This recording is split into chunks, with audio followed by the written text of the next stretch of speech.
খুশির আওয়াজ কি এমন হয় যখন ওই যে দেখছি গ্রামে ইলেকশনে নিজের পক্ষের মেম্বার পাস করেন, চেয়ারম্যান সাহেব পাস করেন, তখন যে কি আওয়াজ আসে, কোথার থেকে আসে জানি না, মনে হয় যেন কলিজা ছিঁড়ে গেল, যাক আওয়াজটা যেন ফুলভাবে বের হয়, যাতে আমার চেয়ারম্যান খুশি হয়, যাতে আমার মেম্বার খুশি হয়।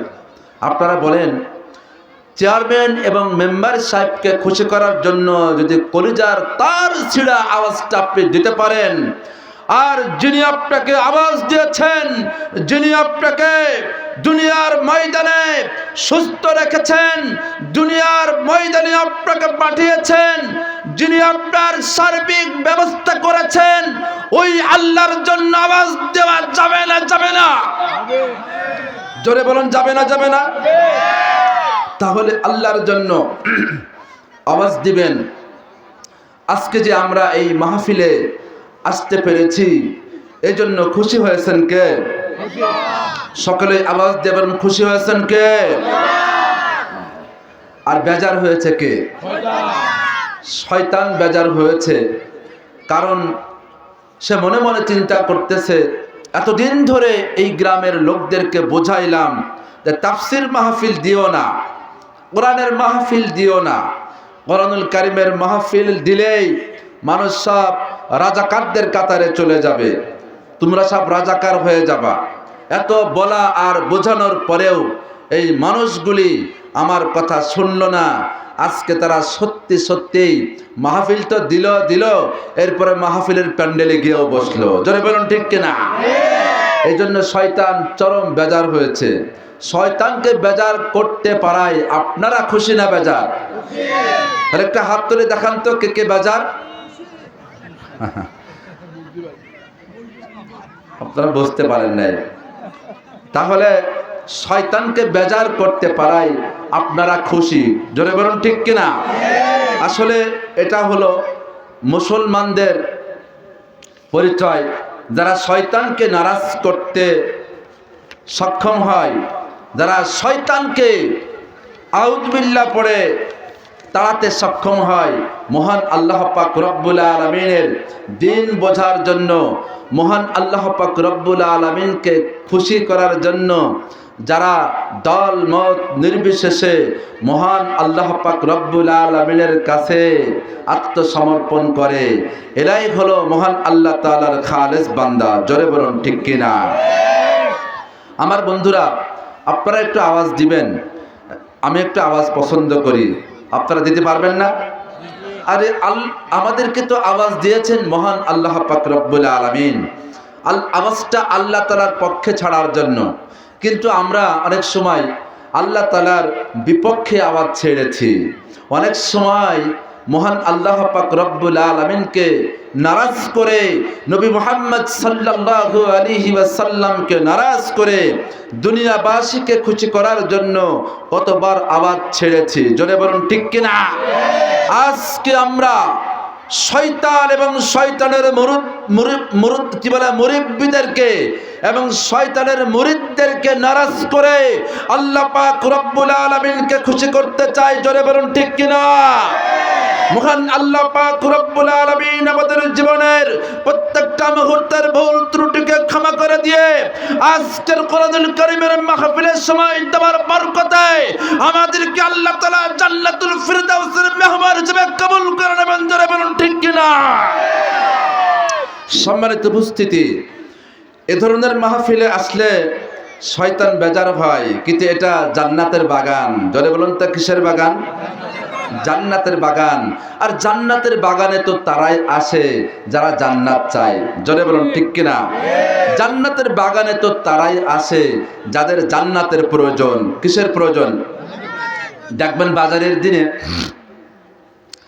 ওই বাড়িওয়ালা অভিভাবক, উনি তো প্রতিনিয়ত, অর্থাৎ প্রত্যেক বাজারের দিন উনি বাজারে যান বাজার করার জন্য। তো গত হাটের দিন উনি অনেক বাজার করেছেন। বাজার বাড়িতে আছে, কাঁচা বাজার অনেক আছে, তারপরেও উনি ভাবছেন যে আমাকে আবার বাজারে যেতে হবে আজকে, যেহেতু কাঁচা বাজারের দিন, আজকে যেতে হবে। তো বাড়ির থেকে গৃহিণী বলতেছেন যে না, আজকে বাজারে যাওয়ার প্রয়োজন নাই, কাঁচা বাজার যথেষ্ট পরিমাণ বাড়িতে মজুদ আছে, আজকে বাজার না করলেও চলবে। তো তখন তিনি কি করেন, বাড়ির গৃহিণীর কথা শুনে, বাজার করার প্রয়োজন নাই শুনে তিনি বাজারে যাওয়াটা বন্ধ করেন, ঠিক কিনা? তাহলে বোঝা গেল যাদের বাজারে যাওয়ার প্রয়োজন হয়, কাঁচা বাজারের প্রয়োজন হয়, তারাই কিন্তু বাজারে যায়। আরেকটু জোরে বলুন ঠিক কিনা? তবে আর এক শ্রেণী যায়, তাদের বাজার করা লাগে না, বাজারে একটু ফিল্ডিং মারতে যায়। কি করতে? একটু ঘোরাফেরা করতে যায়। ওই এক শ্রেণী আছে। আমার বন্ধুগণ, এইটা যেমন পানির মতো করে বুঝলেন, এই দুনিয়ার ময়দানে বাজারে যাদের প্রয়োজন থাকে, বাজার করার প্রয়োজন থাকে, তারা সব কাজকে ফেলে রেখে বাজারে গিয়ে বাজারের প্রয়োজন সারেন। আবার কিছু মানুষ আছে যাদের বাজারে যাওয়ার প্রয়োজন ছিল না, কিন্তু বাজারে একটু ঘুরতে যায়, গিয়ে বাজারের মধ্যে যায় না, কাঁচা বাজারের মধ্যে যায় না, ওই ঘোড়া লোকগুলি রাস্তায় রাস্তায় টহল যায়। জোরে বলুন ঠিক কিনা? এইটা যেমন পানির মতো করে বুঝলেন, আজকের এই কোরআনুল কারীমের মাহফিলের প্যান্ডেলে ওই সমস্ত মানুষগুলি আসবে, এসেছে যাদের জান্নাতের প্রয়োজন। জোরে বলুন ঠিক কিনা? আপনাদের আওয়াজে বলবে, জান্নাতের প্রয়োজন আছে না নাই? জান্নাতে যাওয়ার প্রয়োজন আছে। এই জন্য আপনারা দল মত নির্বিশেষে বাড়ির কাজ কাম কমপ্লিট হোক আর না হোক, দুনিয়াবি চাহিদা পূরণ হোক আর না হোক, সব কিছুকে বিসর্জন দিয়ে, সব কিছুকে বাদ দিয়ে আপনারা ডাইরেক্ট চলে এসেছেন কোরআনুল কারীমের মাহফিলের প্যান্ডেলে, যেই ময়দানকে মহান আল্লাহ পাক রব্বুল আলামিন জান্নাতের বাগান বলে ঘোষণা দিয়েছেন। বলেন সুবহানাল্লাহ। এই জান্নাত পিপাসু মানুষগুলি জান্নাতের বাগানের মধ্যে এসেছেন। আর ওই যে কিছু মানুষ যারা জান্নাত চায় না, জান্নাত পাওয়ার প্রয়োজন মনে করে না, কিন্তু বাড়ির থেকে বিদায় নিয়ে এসেছে, মাহফিলে যাচ্ছি, জান্নাত পাওয়ার আশা করে না, তাই জান্নাতের বাগানের মধ্যে না এসে দেখবেন ওই লোকগুলি রাস্তায় রাস্তায় টহল দেবে। জোরে বলুন ঠিক কিনা? ওরা জান্নাত পাওয়ার আশা করে না, জান্নাত পাওয়ার প্রয়োজন মনে করে না। এই জন্য দেখবেন যেখানে বড়ার দোকান, যেখানে চায়ের দোকান, যেখানে খুরমার দোকান, যেখানে মিষ্টির দোকান, এই সমস্ত দোকানগুলি পাহারা দেবে, মনে হবে যেন আজকের দিনের জন্য চৌকিদারির দায়িত্ব পেয়েছে। জোরে বলুন ঠিক কিনা? এই জন্য তারা ওখানে ঘোরাফেরা করবে। আর এক শ্রেণী মানুষ থাকবে, তারা দুনিয়ার আরামের ঘুমকে হারাম করে দিয়ে মহান আল্লাহ পাক রব্বুল আলামিনকে খুশি করার জন্য, আল্লাহ পাক রব্বুল আলামিনকে আরো আপন করার জন্য অনেক শীতকে উপেক্ষা করে, অনেক প্রয়োজনকে অপ্রয়োজন করে দিয়ে মহান আল্লাহ পাক রব্বুল আলামিনের কোরআনুল কারীমের মাহফিলের প্যান্ডেলে হাজিরা দেবে। জোরে বলুন ঠিক কিনা? আল্লাহ তাআলার নবী, আমার আপনার প্রিয় নবী রাসূল করিম সাল্লাল্লাহু আলাইহি ওয়াসাল্লাম বলেছেন, মাজালিসুল ইলম হিয়া রাওজাতুম মিন রিয়াদিল জান্নাহ আও কামা ক্বালান নবী সাল্লাল্লাহু আলাইহি ওয়াসাল্লাম। ও বন্ধু, আমার আপনার প্রিয় নবী, আমার আপনার কলিজার নবী, আখেরি জামানার মুসলমানদের কলিজার টুকরা নবী জনাবে মুহাম্মদুর রাসূলুল্লাহ সাল্লাল্লাহু আলাইহি ওয়াসাল্লাম বলেছেন, যেখানে কোরআনুল কারীমের আলোচনা হয়, মহান আল্লাহ পাক রব্বুল আলামিনের নির্দেশের আলোচনা হয় এবং নবীগণের জীবনী আলোচনা হয়, ওই ময়দানকে মহান আল্লাহ পাক রব্বুল আলামিন জান্নাতের বাগান বানায় দেন। বলেন সুবহানাল্লাহ। মহান আল্লাহ তাআলা আসমান থেকে নূরের তৈরি ফেরেশতাদেরকে পাঠায় দেন। এই ফেরেশতারা এসে গোটা মাহফিলকে বেষ্টনী দিয়ে দেন এবং মাহফিলে উপস্থিত সব নেক বান্দাদেরকে ইন্সপেকশন করেন, প্রত্যেকের নামগুলি জান্নাতের খাতার মধ্যে লিখতে থাকেন। বলেন সুবহানাল্লাহ। জান্নাতের খাতার মধ্যে প্রত্যেকের নামগুলি লেখা হয়েছে। এরপরে আরেক দল ফেরেশতারা আসেন। ওই ফেরেশতাগুলি আগে আসা ফেরেশতাদের কাঁধের উপরে দাঁড়ায় যায়। মহান আল্লাহ পাক রব্বুল আলামিন অতিরিক্ত রিজার্ভ ফেরেশতা আবার পাঠায় দেন। এই ফেরেশতাগুলি আগে আসা ফেরেশতাদের কাঁধের উপরে দাঁড়ায় যান। এইভাবে মহান আল্লাহ পাক রব্বুল আলামিনের আরশ পর্যন্ত ফেরেশতাগণ দাঁড়ায় যান।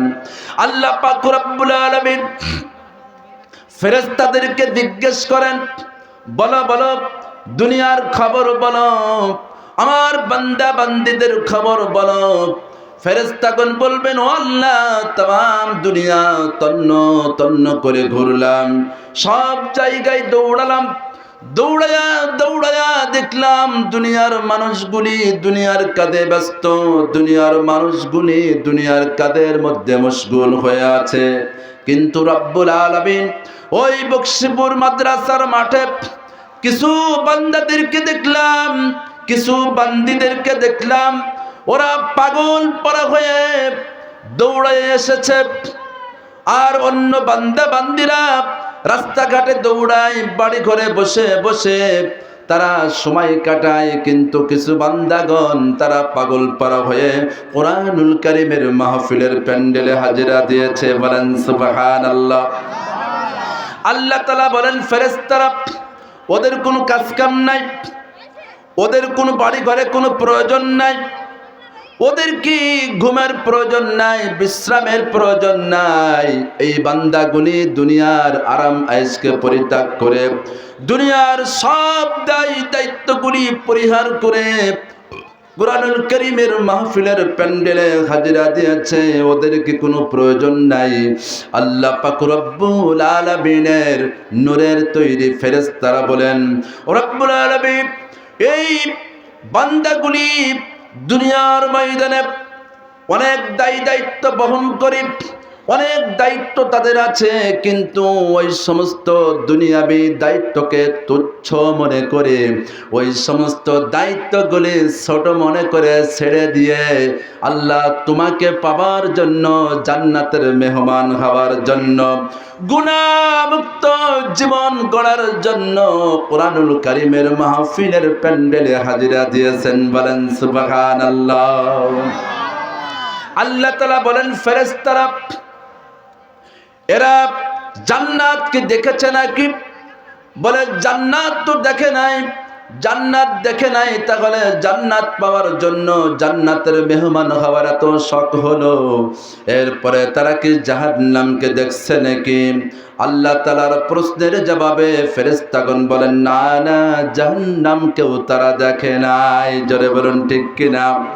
আপনারা কি জাহান্নামকে দেখছেন? একটু হাত উঠায় দেখান, কারা কারা জাহান্নাম দেখছেন? জাহান্নাম দেখছেন? জাহান্নাম দেখেন নাই, শুধুমাত্র শুনেছেন, ঠিক কিনা? বলে আমরা নির্ভরযোগ্য সূত্রে শুনেছি, আমরা দেখি নাই। কিন্তু আমাদের নেতা, আখিরি জামানার মানুষের নেতা, আখিরি জামানার নবী, মহান আল্লাহ পাক রব্বুল আলামিনের প্রিয় নবী জনাবে মুহাম্মদুর রাসূলুল্লাহ সাল্লাল্লাহু আলাইহি ওয়াসাল্লাম দেখেছেন। জোরে বলুন ঠিক কিনা?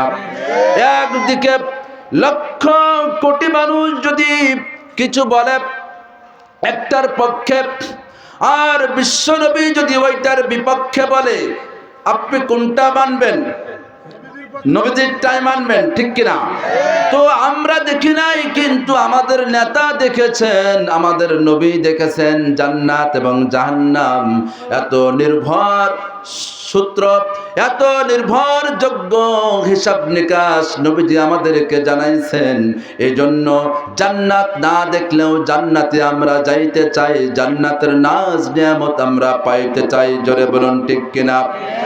আল্লাহ পাক রব্বুল আলামিন ফেরেশতাদেরকে বলেন, ও ফেরেশতারা, তোমরা সাক্ষী থেকে যাও, যেই বান্দা বান্দিগুলি দুনিয়ার কাজ কাম বন্ধ করে দিয়ে, দুনিয়ার আরাম আয়েশকে বন্ধ করে দিয়ে, দুনিয়ার সমস্ত প্রয়োজনকে অপ্রয়োজন করে দিয়ে আমি আল্লাহ পাক রব্বুল আলামিনের জান্নাতের মেহমান হওয়ার জন্য যারা কোরআনুল কারীমের মাহফিলের প্যান্ডেলে হাজিরা দিয়েছে, তোমরা সাক্ষী থেকে যাও আমি ওই বান্দাদের জীবনের সমস্ত গুনাহ মাফ করে দিলাম।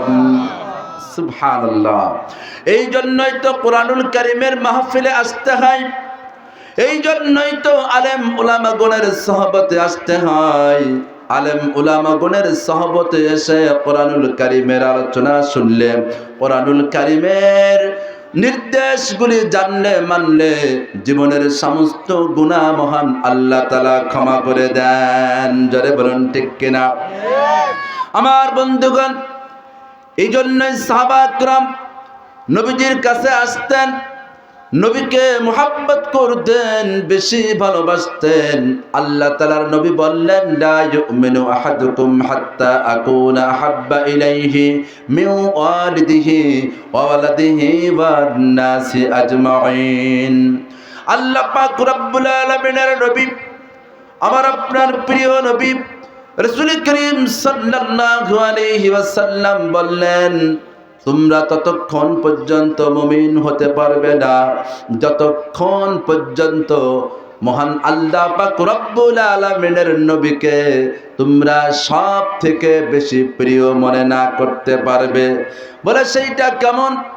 সেইটা হলো তোমাদের পিতামাতা, তোমাদের সন্তানাদি, তোমাদের ব্যবসা বাণিজ্য, তোমাদের টাকা পয়সা, ধন সম্পদ সহ যত কিছু দুনিয়াতে আছে তার চাইতে বেশি প্রিয় যদি নবীজিকে না মনে করতে পারো, এমনকি তোমার জীবনের চাইতে বেশি প্রিয় নবীজিকে না মনে করতে পারো, ততক্ষণ পর্যন্ত আল্লাহ তাআলা তোমার নামটা মুমিনের খাতায় দিবে না। বলেন সুবহানাল্লাহ।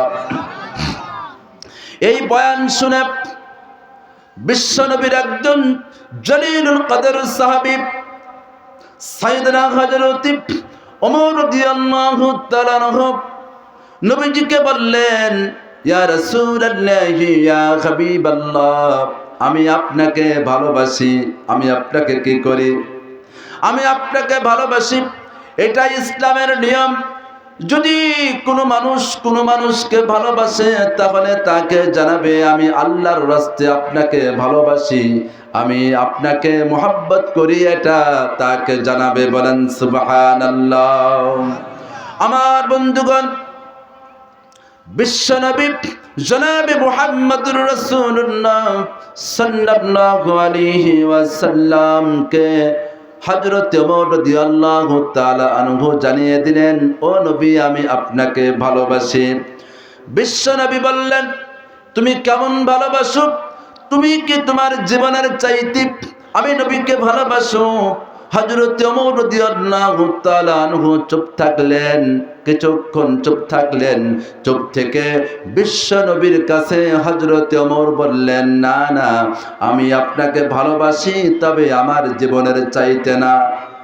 হযরত রাসূল করিম বললেন, না না, তাহলে ভালোবাসা হয় নাই। কি হয় নাই? ভালোবাসা হয় নাই। হযরত রাসূল করিম সাল্লাল্লাহু আলাইহি ওয়াসাল্লাম বললেন, যতক্ষণ পর্যন্ত তোমার জীবনের চাইতে বেশি ভালোবাসা আমাকে না দিতে পারবে ততক্ষণ পর্যন্ত তোমার নামটা মুমিনের খাতায় যাবে না। হযরত ওমর আবার চুপ হয়ে গেলেন। আমরা হলে বলতাম, ও নবী, আপনাকে ভালোবাসি, আপনাকে জীবনের চাইতে ভালোবাসি, একবারেই বলে দিতাম, ভিতরে যা থাকে থাক। কারণ আমাদের দুইটা দরজা আছে। জোরে বলুন, কয়টা? দুইটা দরজা। একটা হলো দিলের দরজা, আর একটা হলো মুখের দরজা। আমরা দিলে যা বলি মুখে তা প্রকাশ করি না, মুখে আর একটা বলি। জোরে বলুন ঠিক কিনা? এইগুলি বিশেষভাবে ইলেকশন আসলে দেখা যায়। আপনার একটা ভোট আছে, চেয়ারম্যান সাহেবকে দিবেন, আর প্রার্থী আছে 10 জন। 10 জন চেয়ারম্যান প্রার্থী থাকেন, যখন যেই প্রার্থী আসেন তাকে সালাম দিয়ে বলেন ঠিক আছে আপনার জন্যই, ঠিক কিনা? বলে আপনাকেই দেব। আর একজন আসেন, তাকে বলেন মিয়া ভাই আপনার জন্যই তো অধীর আগ্রহে আছি। আর একজন আসেন, তাকেও বলেন ভাই আপনার জন্যই তো রাতের ঘুম হারাম করে দৌড়াচ্ছি।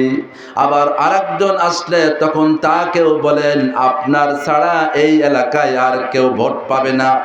এইভাবে আমাদের দিলের মধ্যে এক খবর থাকে, মুখে আরেকটা খবর থাকে, ঠিক কিনা? মুখে আরেকটা খবর থাকে। প্রার্থী চেয়ারম্যান প্রার্থী মনে মনে চিন্তা করেন, এত যখন আমার জনপ্রিয়তা আর এত যখন আশ্বাস এলাকার জনগণ দিয়েছে, আমি এবার কি হব? আমি এবার ফুলফিল ভাবে এলাকার ভোটগুলি পেয়ে যাব। কিন্তু গণনা করার সময় দেখা যায় যত লোক আশ্বাস দিয়েছিলেন তার মধ্যে অর্ধেক পরিমাণ ভোটও তার মার্কায় পড়ে নাই। যারা বলুন ঠিক কিনা? তখন ওই প্রার্থী মনে মনে ভৎসনা করতে থাকেন আর বলেন এমন মুনাফিক তো দেখা যায় না। সেই সময় এত আশ্বাস দিল, এত আশা দিল, এত আমাকে এত এত দিবে, কিন্তু ভোট গণনা করার সময় দেখা গেল কিছুই নাই। জোরে বলুন ঠিক কিনা? আমার বন্ধুগণ, এটা হলো আমাদের মতো মানুষের স্বভাব, এটা হলো সাধারণ মানুষের স্বভাব। কিন্তু সাহাবায়ে কেরামদের স্বভাব ছিল আলাদা। ওনারা দিলের মধ্যে যেইটা বলতেন আবার মুখেও সেইটা বলতেন। এখনো পর্যন্ত যদি আপনি সৌদি আরবে যান, সেই সাহাবীদের অভ্যাসটা এখন পর্যন্ত কিছু কিছু সৌদিয়ানদের মধ্যে পাওয়া যায়। বলেন সুবহানাল্লাহ। ওনারা এখনো মনে করেন যেইটা নাই সেইটা নাই, এছাড়া আর কি বলা যায়? যেইটা আছে সেইটা তো আছে, তাছাড়া আর কি বলা যায়? এখানে তো থাকলে নাই কথা কি করে বলা যায়? এটা তো বলা যাবে না, এটা বলেন না। এমন এক শ্রেণী মুসলমান এখনো নবীর দেশে আছে। বলেন সুবহানাল্লাহ। আমার বন্ধুগণ, হযরত ওমর রাদিয়াল্লাহু তাআলা চুপ থাকলেন। কিছুক্ষণ পরে নবীজিকে বললেন, ও নবী, আমি আপনাকে ভালোবাসি, আমার জীবনের চাইতে আপনাকে বেশি ভালোবাসি। বলেন সুবহানাল্লাহ। হযরত ওমর রাদিয়াল্লাহু তাআলা যখন এমন ঘোষণা দিয়েছেন, বিশ্বনবী জনাবে মুহাম্মদুর রাসূলুল্লাহ সাল্লাল্লাহু আলাইহি ওয়াসাল্লাম বললেন, আল আনা ইয়া ওমর, ওমর এখন হয়েছে। বলেন সুবহানাল্লাহ। এখন তোমার ভালোবাসা হয়েছে, এখন তোমার মহব্বত হয়েছে। এমন মহব্বতের কারণেই তো মহান আল্লাহ পাক রব্বুল আলামিন আল্লাহর নেক বান্দাদের অন্তর্ভুক্ত করবেন এবং জান্নাতের মেহমান বানায় দিবেন। বলেন সুবহানাল্লাহ।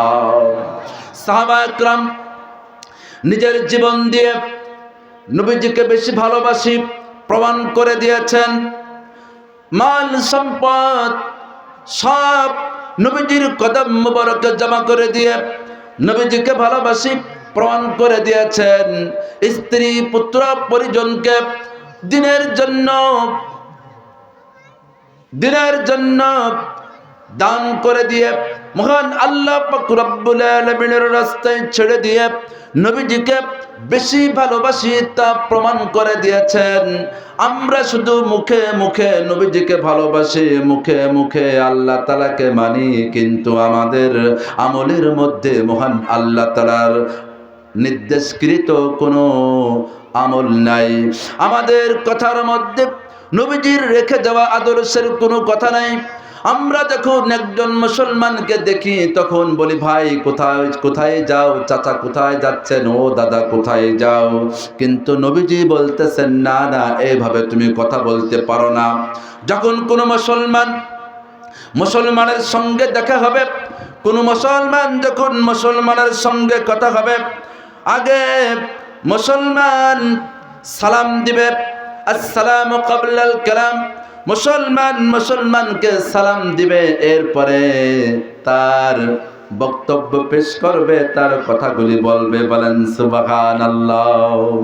আমি বলতেছিলাম আল্লাহ পাক রব্বুল আলামিনের নবী বিশ্ব নবী জনাবে মুহাম্মদুর রাসূলুল্লাহ সাল্লাল্লাহু আলাইহি ওয়াসাল্লাম বললেন, আমাকে জীবনের চাইতে বেশি ভালোবাসতে হবে, তা না হলে আমার ভালোবাসা হবে না। উহুদের প্রান্তে বিশ্ব নবী জিহাদে অংশগ্রহণ করেছেন। কাফেররা সুযোগ বুঝে নবীজির মাথায় কড়া দিয়ে আঘাত করেছে, নবীজির মাথার মধ্যে কড়া ঢুকে গিয়েছে, আর নবীজির উপরে পাথর নিক্ষেপ করেছে এবং নবীজিকে মেরে মেরে আহত করে দিয়েছে।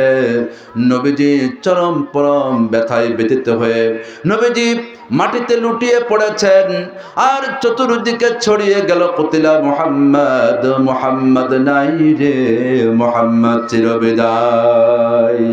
এই খবর যখন ছড়িয়ে গেল, মদিনার সাহাবীরা উৎপান্ত পাগলের মতো দৌড়ানো শুরু করে দিল। আমার নবী যদি দুনিয়াতে বেঁচে না থাকেন, তাহলে আমার মতো একজন সাহাবীর বেঁচে থাকার কোনো যুক্তি নাই। আমার নবী যদি দুনিয়ার ময়দানে বেঁচে না থাকেন, তাহলে আমার মতো সাহাবী দুনিয়ার ময়দানে বেঁচে থাকবেন, এটা হতে পারে না। তাই সব সাহাবীরা দৌড়ানো শুরু করে দিলেন, দৌড়াচ্ছেন। মহিলা সাহাবীরা দৌড়াচ্ছেন, মহিলা সাহাবীরা পর্যন্ত দৌড়াচ্ছেন। মহিলাদের কলিজার মধ্যে নবীর মোহাব্বত আছে না নাই? হে মুসলমান, আওয়াজ দিয়ে বলুন, আছে না নাই? পুরুষ সাহাবীদের কলিজার মধ্যে নবীজির মোহাব্বত আছে না নাই? আপনাদের কলিজার মধ্যে নবীজির মোহাব্বত আছে না নাই? আওয়াজ দিয়ে বলুন, আছে না নাই? কেমন মোহাব্বত আছে? যখন বাংলাদেশে বিভিন্ন জায়গায় নবীর বিরুদ্ধে কথা বলা হয়, নবীর ছবি ব্যঙ্গ করা হয়, তখন মোহাব্বতের মুসলমানরা কই থাকেন? তখন তো কোনো কিছু দেখা যায় না। কিন্তু আপনার বাবার বিরুদ্ধে কেউ কথা বললে আপনি হাতা গুটান, আছে না নাই? মায়ের বিরুদ্ধে কথা বললে আপনি হাতা গুটান, বলে আমরা কে মরেছি নাকি, ছেলেরা কে মরছে নাকি, কি বলো আব্দুর রহমানের ছেলেরা কি মারা গেছে নাকি, এত বড় বড় কথা বলো। এক বিন্দু রক্ত থাকা পর্যন্ত আব্দুল করিমকে ছেড়ে দেব না, কি বলতেছো? এইভাবে করে আমরা হাতা গোটাই। জোরে বলুন ঠিক কিনা?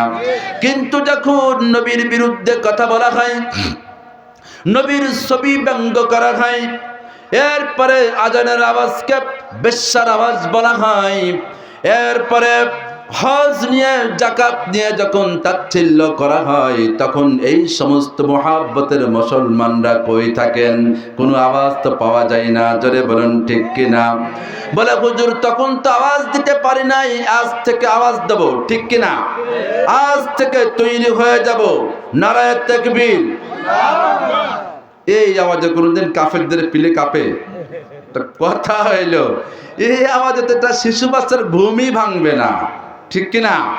তাহলে আমরা কাফেরদের আর মুনাফিকদের পিলি কাঁপানো আওয়াজ দেব, নারায়ে তাকবীর, নারায়ে তাকবীর। কোরআন সুন্নাহ যেখানে, আওয়াজ দিয়ে কোরআন সুন্নাহ যেখানে, আলেম ওলামা যেখানে, কোরআন ছাড়া অন্য কিছু, কোরআন ছাড়া অন্য কিছু, আমার নেতা তোমার নেতা, নারায়ে তাকবীর। আমার বন্ধুগণ, আমি বলতেছিলাম সাহাবা کرام জীবন দিয়ে দেখাইছেন আমি নবীকে বেশি ভালোবাসি। এরপরে মদিনার সাহাবীগণ সবাই উদ্ভ্রান্ত পাগলের মতো দৌড়াচ্ছেন। একজন মহিলা সাহাবী, মহিলা মানুষ, তিনিও দৌড়াচ্ছেন, পুরুষদের মাঝ দিয়ে দৌড়াচ্ছেন। একজন পথিক বলতেছে, ও মহিলা